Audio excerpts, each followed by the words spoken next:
So ఇక్కడ ఉన్నటువంటి ఇప్పుడు ఐశ్వర్య రాయ్ ఉందండి, మిస్ వరల్డ్ ఆవిడ. మిస్ వరల్డ్ అయినటువంటి అమ్మాయి ఎంతోమంది మిస్ వరల్డ్స్ అయ్యారు, అందరూ అంత గొప్ప సినిమా స్టార్లు అవ్వలేదు. అవునా? ఐశ్వర్య రాయ్ తర్వాత డయానా అయింది. డయానా అంత పెద్ద సినిమా స్టార్ ఎందుకని కాలేదు అంటే ఎవరిలో ఏ టాలెంట్ ఉందో ఆ టాలెంట్ని ప్రూవ్ చేసుకోవడం కోసం ఒక వేదిక కావాలి. కాబట్టి దాన్ని అంటే ప్రపంచం మొత్తం కూడా చూస్తుంది వీళ్ళని.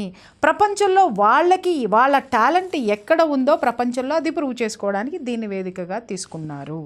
నిజం చెప్తున్నా, కొంతమంది యూట్యూబర్స్ ఎంత వెకిలితనమైనటువంటి ఇవి చేస్తున్నారంటే, రేవంత్ రెడ్డి అసలు ఇట్లాంటివి జరపడం అనేటటువంటిది సిగ్గుచేటు, పరువు చేటు అని మాట్లాడుతున్నారు.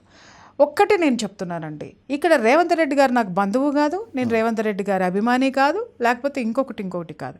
ఒక రాష్ట్ర ముఖ్యమంత్రిగా ఒక రాష్ట్రం యొక్క అభివృద్ధి చెందాలి అనంటే అన్ని రంగాలలోనూ అది దాని నైపుణ్యాన్ని చాటుకోవాల్సినటువంటి అవసరం ఉంది. అన్ని రంగాలు అక్కడ ఎస్టాబ్లిష్ అవ్వాల్సినటువంటి అవసరం ఉంది. కాబట్టి ఆయన దాన్ని కూడా ఇన్వైట్ చేయటం అనేది జరిగింది. కాకపోతే ఏంటంటే ఆయన ఫెయిల్యూర్ ఇక్కడ ఏంటి చెప్తాను అనంటే, ఎవరైతే ఆర్గనైజర్స్ ఉన్నారో కరెక్ట్ ఆర్గనైజర్స్ని ఆయన సెలెక్ట్ చేయలేదు. ఇది ఒక్కటి మాత్రం నేను చెప్తాను. ఇంకొక విషయం ఏంటంటే, ప్రభుత్వం అనేటటువంటిది ఇన్వాల్వ్ అవ్వకూడదు.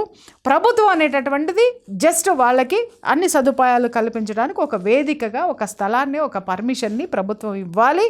అలాగే ఆర్గనైజర్స్కి ఏం కావాలో అది ప్రొవైడ్ చేయాల్సినటువంటి పాత్ర ప్రభుత్వానికి.